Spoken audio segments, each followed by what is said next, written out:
Hero আলমের কোনো খাওয়া নেই। আমার বউ, তুমি আমাকে ভালোবাসো না মিথিলা? আমি আমি সেই গ্রামের থেকে এসেছি, আর আমি ঢাকা শহরে এসেছি। আমি কখনো কল্পনাও করতে পারিনি।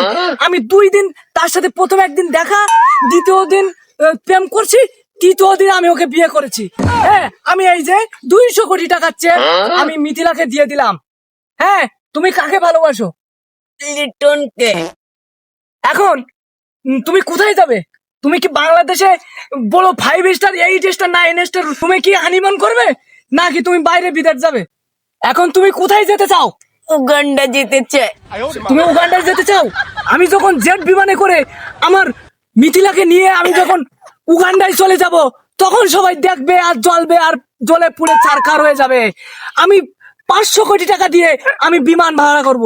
500 কোটি টাকা দিয়ে বিমান ভাড়া করি, সেই বিমানে একমাত্র আমার মিথিলাকে নিয়ে আমি সোজা চলে যাব আকাশে।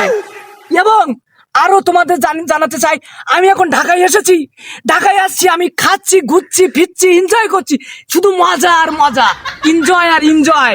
তোমরা সবাই আমার পাশে থাকবে। এবং আমি কখনো কল্পনাও করতে পারিনি এত সুন্দর। দেখো তো, কত সুন্দর এই ফেসটা, কত সুন্দর মুখটা, কত সুন্দর এই দাঁতটা, কত সুন্দর। আমি তোমাকে অনেক ভালোবাসি। তুমি আমাকে ছেড়ে যাবে না তো? না, তোমাকে 200 কোটি টাকা দিয়েছি, দরকার হলে আরো 500 কোটি টাকা দেবো। তুমি আমার ছেড়ে কোথাও যাবে না তো? তুমি একবার মুখ দিয়ে বলো, আমি তোমাকে ছেড়ে কোথাও যাব না। I love it.